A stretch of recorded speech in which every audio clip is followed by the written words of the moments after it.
everyone, and thanks for tuning in to another live talk. Today we have Fran here.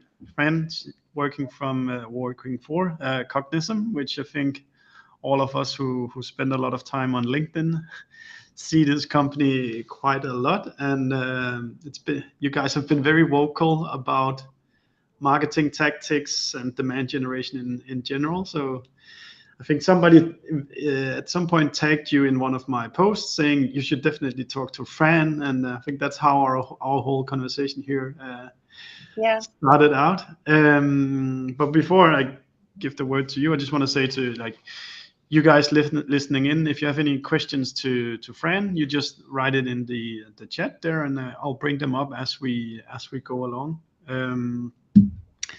But I was just saying to you, Fran, before we started, you guys are definitely leaving a mark on my LinkedIn stream, as I think I know you guys more from the posts you do than actually the ads that you run. But then again, also your ads look so natural that it might be you might think that there are LinkedIn posts once in a while. Anyway, we'll package that when we get to the lead gen versus demand gen and all that sort of stuff. But what's the kind of the 1-2 minute intro to yourself, Fran, and what you do? Yeah, sure. Thank you. That lovely welcome. I head up the global demand gen here at Cognism. So really my role, predominantly my whole role is focusing on creating demand for our core ICP and our audience, and working really closely with our paid team to on the capture demand piece, right? So capturing those the sort of 1 to 2% of people that are in market for our product. So I run a sort of the DG team and then all our sort of DG managers and our content DG execs and managers as well are all aligned to this creating demand and really just providing as much value as possible to our audience. So yeah, that's like our main focus right now. Our main goals are just to do just that, really. And was this kind of, I was actually just thinking out loud or thinking inside myself, was this the title you were hired to do? Was this kind of an organic shift that you entered into? Yeah, it's a great question. So I joined Cognism about, almost 3 years ago actually now, which is gone so quickly. I was hired to really under the old lead gen model. So I was hired as a growth marketer, a senior growth marketer, and really it was we were operating under this lead gen strategy. So the main focus was to be honest, to get as many leads as possible for sales, and hope that kind of transpired into meetings attended, pipeline. So I'd say 2.5 years ago, I was thinking, how can I get the most leads in the funnel as quickly as possible? So it has been a real shift for us. If I went to Alice, our CMO now, and said, got you some leads, she'd be like, why? It's been an interesting, I think this whole demand generation talk has also changed how I perceive marketing as well. I was very much coming from the same perspective as you, like I need to get them to click here so I can track them coming to the website and then get them to convert there as a last touch, so I know that it came from whatever ad that I set up. You had to hang on to it. You had to send those leads to sales, but you had to hang on to them in terms of attribution just to prove that you'd kind of funneled them through. But but if we take a step back, and for those who are kind of not completely into the lingo, I guess maybe we can start. Maybe you can start in your words, then explaining what kind of we titled this conversation "Lead Generation to the Demand Generation." I guess it's fair to say that it sits somewhere under the marketing umbrella, or in a traditional company you would call this marketing, but then it's a tactical or strategical focus within how you do marketing. I don't know how you would express what was the old way you were coming from, and where is it that you've landed now?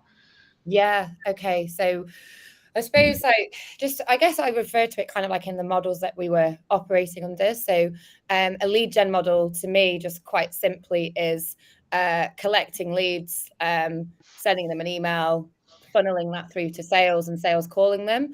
And 90% of the time, 95% of the time, collecting low intent leads. So by low intent leads, I mean people that either don't even know your product or service, or are certainly nowhere near ready to buy.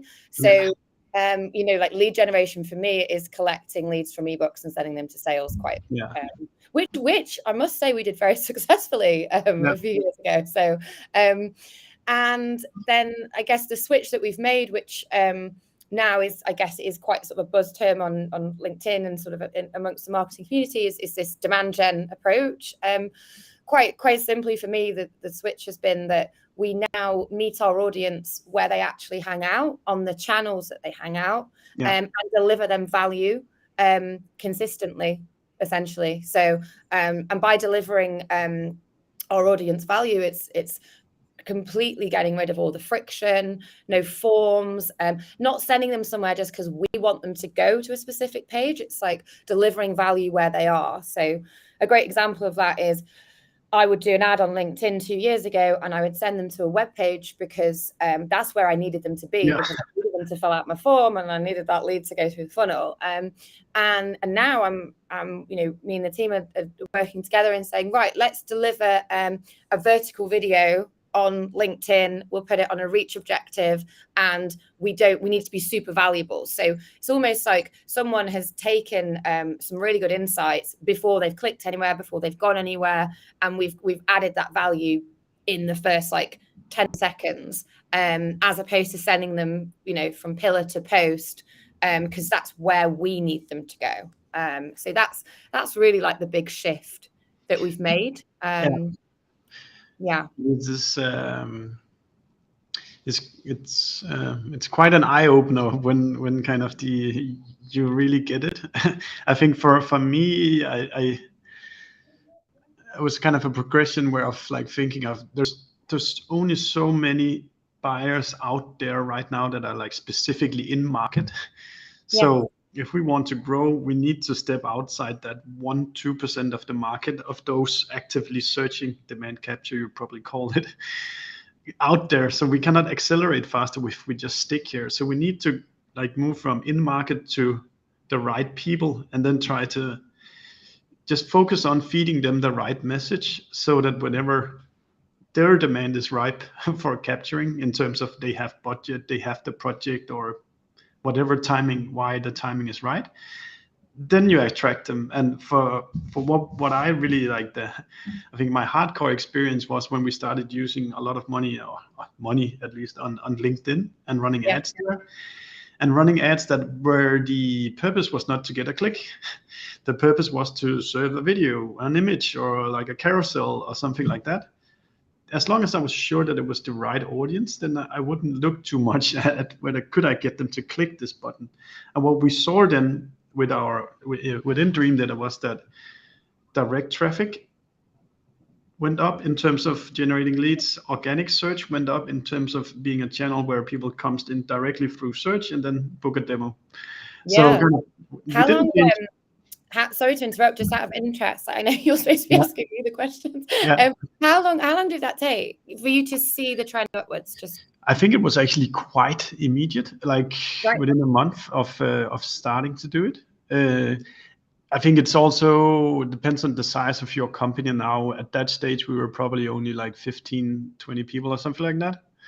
Whereas I think when you shift a bigger ship like Cognism, the impact there might be a bit more delay, because there's a lot of stuff moving.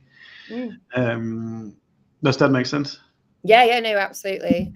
I think it was about, it was over a 3-month sort of period we started seeing our inbound demo requests trending upwards. And I think I really like how you described it, because it's just a very simple approach in the sense that we want to see our traffic increasing, our inbound demo requests trend upwards, but there's no headaches around exact attribution or exactly where it came from. And that's what Alice was quite strong on, our CMO, when she was leading us through this. It was let's just don't worry about getting in the weeds of it's from here to here to here. Let's just see if by doing this we see a trend. Like we see this trend, and I think the way you explained it is similar, and I think it's a very good way of approaching it, if you like. Yeah. What was the kind of inflection point, and like how do you join that together with getting management back up to do this kind of change in like you're used to let's say you're used to putting in 1,000 leads to the sales team every month. Now you go down to only giving them 500 or 200 or something like that. Definitely. Do you know what? I'm just going to move because my lights have. Yeah. I'm now in the dark. So, and now I'm back. We're back. It's a censored. If I don't move, then the lights go off. So if this keeps happening, I can only apologize. I'll have to stand up. So the question. I guess like the change upwards and sort of doing the full switch. Is that? Well, yeah, kind of. What did you feel why was it necessary to do a change in how you approach, let's call it marketing? Sure. Yeah. So I think for us, we'd kind of come to a point with lead gen where we pretty much got it covered in the sense that I think it was around sort of 800 to 1,000 leads a month were going to sales. Almost like too many leads at one point. Yeah. So we kind of had this really, really well-oiled machine.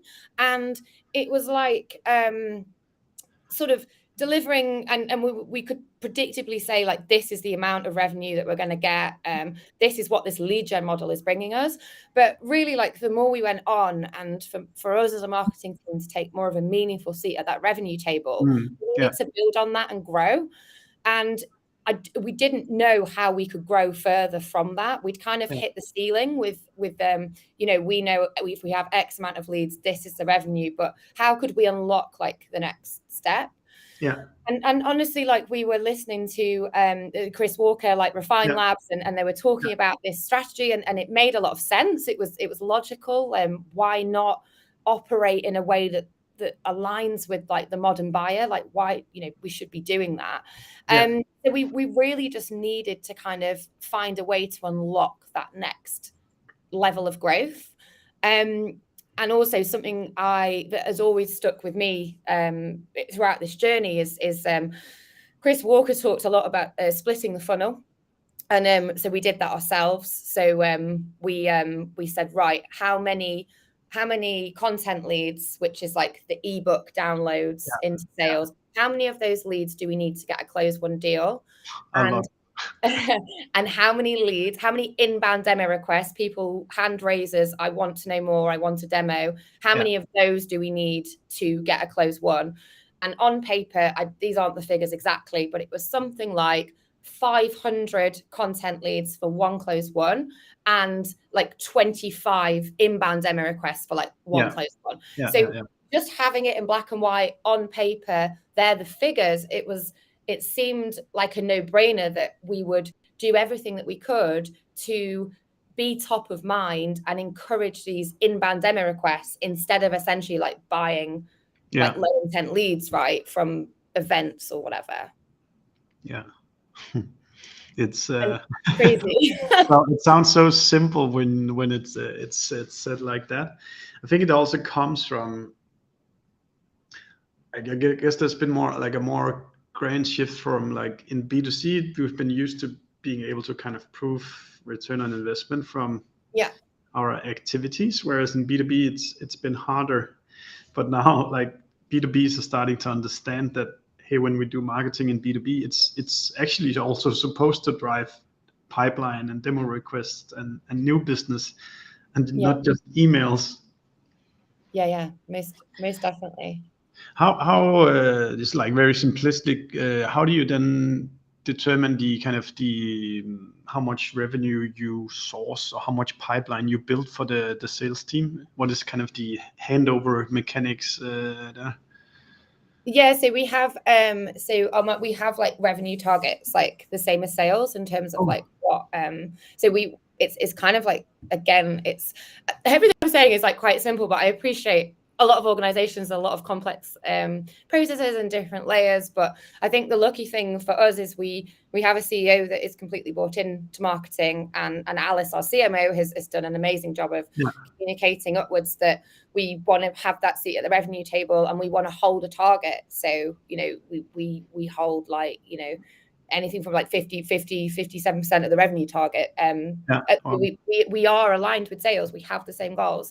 We are responsible as much as they are for bringing revenue in. So that has been a big shift for us. And that target has got bigger as time has gone on, and rightly so, because we want to be able to build that out and just drive meaningful revenue in exactly the same way. I don't see it as being different. Yeah. One thing I've always struggled a little bit with in this demand generation discussion has been kind of what budget do you go ask for when if we get if we take the scissor and cut the rope between we got the click and then the demo was booked. How do you guys deal with this kind of discussion? I've never really I found the way to take to grab this one. Yeah. So I guess how we started was we asked for a testing budget. So we actually started with, we called it a CMO testing budget. I think we've got it. I think it was Udi was talking about this. And we kind of followed suit and said, right, we're going to ask for a small budget. So it was 5K that we asked for. Yeah. And we're going to ask for 5K for every month for 3 months. And we're going to put it completely. We actually took our worst performing gated ebooks and we ungated them. So the ones that weren't bringing in we had 2 playbooks that brought in the most leads. So we ungated them. We set them up in a very value-led way. We and just really just launched those ads on LinkedIn, and we just had the ungated sort of campaigns running, the gated campaigns running at exactly the same time, and we tracked the velocity, right? The inbound demo velocity. And our goal was give us 5K a month and the inbound demo requests will go up. That was the test. And it worked. And we built on that. I was running the enterprise sort of segment at that time.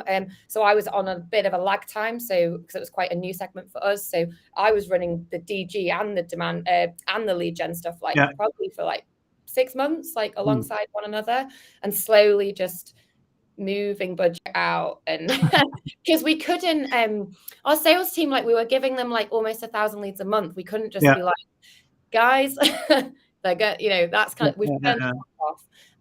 There was a lot of internal conversations we had to have. And we just had to really, the conversation's easy in the sense that, of course, the sales team are going to want to handle leads that are high intent and are ready to buy and want the demo. But it was, it's that sort of change management piece where we were all living in this safety comfort blanket of leads, I was just thinking about what are the practical things you do to shift, and I think it's brilliant to just let's start with small bits and then let's have an experimental budget and see how does the ad platforms respond when we put in this budget. I saw you did another recommendation on LinkedIn probably yesterday about also just what did you call it, double budgeting or double reporting, where one set of metrics the old way and then a new way of having metrics as well.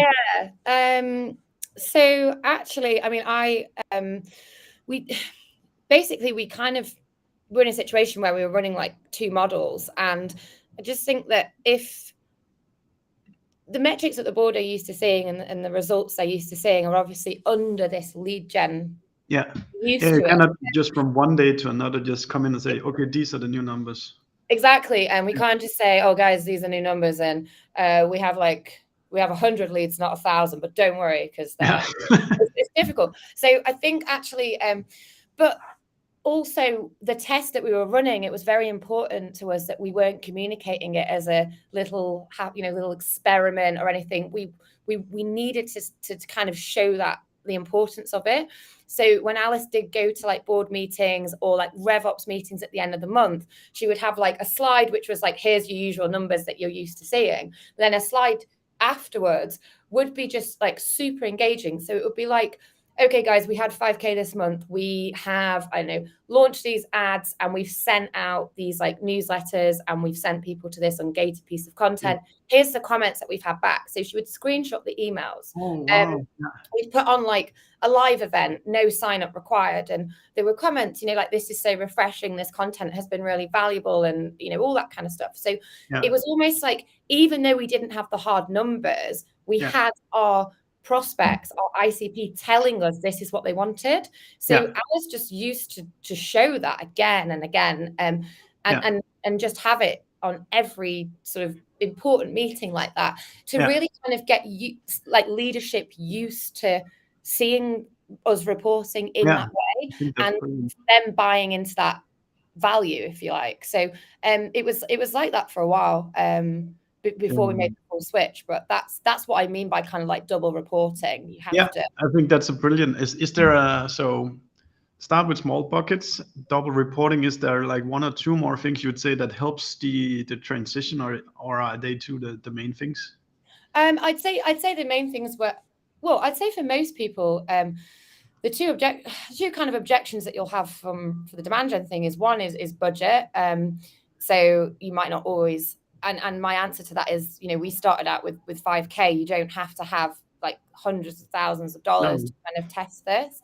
So I think that's kind of like really important to sort of know. And then on the opposite, I guess like that's what I'd say for the smaller companies. And then I find for the larger enterprise companies, it's kind of like, well, we've spent 3 months from sort of, October to December mapping out our whole 2023 plan. It's all centered around a lead gen model, and it's all mapped out in the financial plan, and that's what my budget is pinned to. So it's going to be very difficult for me now to go to leadership and say, oh, actually, I'm not going to do any of that. I'm going to switch to this demand gen model, but I haven't proven it out yet. So that's where, and we got this, like Udi from Gong spoke about this. That's where he was talking about this testing budget. So it's much easier to get a smaller testing budget than obviously just making that full switch. So I think that's probably the best way I've seen it done, or how it's worked for us internally anyway. Super nice. And I think you almost covered, but Kareem is asking here, how do you convince leadership in adopting demand gen opposed to lead gen? Yeah, I mean, I guess it's like what I've said, right? It's reporting both back upwards. It's committing to it as well. If you're going to do that test, commit to communicating about it, commit to seeing it through to the end, and really, really owning it. And I think as well, it is having that confidence, because it's, if you're going into meetings and you're saying, oh, we're trying this, we're not really sure. I think even that kind of language is not getting buy-in from people. But if we're going in and saying, we're testing this because we know this is where we're going to go, or we have to go, otherwise we're not going to grow, then it's a very different kind of attitude than just, it might work, it might not. Yeah, I think this goes for all marketing activities. You need to take responsibility for your own fate in the sense that you have to agree on a plan in your team, what you're going to do, and then you have to come up with a narrative of why are we doing it, why do we think it's valuable for the company, and you have to be able to defend that narrative in the way that Alice did with, okay, my metrics is like screenshots of ICPs that really appreciates this types of content, and now you see also the demo calls is going upwards, and the quality of the demo calls is great, and stuff like that. One thing I would like, stuff we talk about a lot about here at Dream Data, is kind of the collaboration between marketing and sales. So do you have any, what's the communication with the sales team in this demand generation strategy? Do they follow up with like outbound pokes to the accounts, or is there anything going on there? Yeah, so I think well, the conversations become easier because the leads we're delivering are of higher intent. We do align on target accounts and things such as that. We don't at Cognism, like we don't do like a full sort of ABM play. So I know some companies do, and that's where there's that alignment with sales. But what we have done is got the sales team just really bought into what we're doing. So for us, just getting them involved in the content. They've seen our profiles on LinkedIn and kind of what we're doing. Some of them have mirrored that and taken similar action and really invested in their own personal branding. And for them, it's almost like sharing in the success of having a call and saying, "Oh, we heard about you because there's this amazing, you've done this amazing podcast or something such as that." So the collaboration is definitely a lot stronger than it was. I guess before the friction point was there was a huge lead queue, and the interactions I would have with sales would mostly be, are you following up on the leads? Are they good? That kind of thing. And them going, yes, no, usually no. And also just the sheer volume of salespeople you need. If you hand them, here's 100, no, here's 1,000 you need to talk to every month. You need a huge sales team to run that. Yeah, whereas like if it's high quality stuff, then you maybe only need 10, 20, 30% of those salespeople to handle the leads. There's a question from Kirill here. I'll try to bring it up on the screen. What are the key metrics you're suggesting to look after in a demand gen funnel? Yeah, it would be quite nice to just hear what are kind of the key things that Alice and you guys put into the decks when you report. Yeah, sure. So we kind of have, obviously our end goal is revenue. I have talked about like the importance of having that seat at the revenue table. And we kind of break it up into two. So of course there are those like conversion metrics for our capture demand piece. So those in market, we want to make sure that we're getting those conversions like as cheap as possible and sort of doing well there. And then for our capture demand piece, it's really around our engagement metrics. So probably maybe I used to refer to them 2 years ago as like vanity metrics or stuff that wouldn't be very important to me are now the most important things when reporting. So for us, we have spent some time building out a media machine. And by a media machine, I mean a continuous feedback loop, or Alice has now termed a value loop, which is great. So it's building a following or an audience. They don't have to sit anywhere specific, but who are engaged in our newsletter, our podcast, our live events, and we're continuously delivering them value. And really, like for us, it's like measuring the engagement like from that audience. So what qualitative feedback have we had? Like what positive signs that the content we're talking about is correct, or correct, or like aligns with them and resonates with them. And then really it's things like if we're running our LinkedIn ads now, it's not necessarily a click-through rate. We're saying, okay, well, we're going to run a video ad. So we're going to run a video in feed. We really, really want to know the engagement rate, the completion rate, comments on that video. And that's a very different way of reporting than we've had 5 clicks through to, because often like I've spoken to companies that have ran video ads and then said, can you help me? Like they messaged me on LinkedIn saying, can you help me? My click-through rate is really low. And I'm thinking, well, you should be running this on a reach objective and looking at completion rate and engagement rate. So the click-through rate shouldn't matter. And I think often like people forget, but people are so used to just doing traffic click-through that really you should be optimizing for a lot, sort of like less like CPM, like CPM is less, like your coverage is like a lot cheaper. If you're focusing on something that's reach and you're engaging somebody in feed, I don't mind. I look at the click-through rate, but it's not something that I'm like beholden to and I'm reporting on like every single week. So I think it's really just making sure that you know what you're measuring and why, and it's not just like and benchmarks as well. Just about to say, must have some benchmarks for what good engagement looks like, and I think it's definitely a good sanity check to whether like, have you selected the right audience? Is it the right message you're placing in front of them? Is the ad is there a good flair to it? And then If there is, then the engagement rate is high, and if it's not, then you should go home and do better creatives.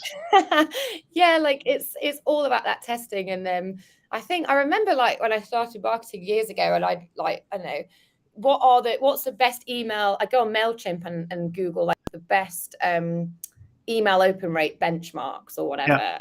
I'd find these benchmarks from a Gartner report or a Forrester report or something like that.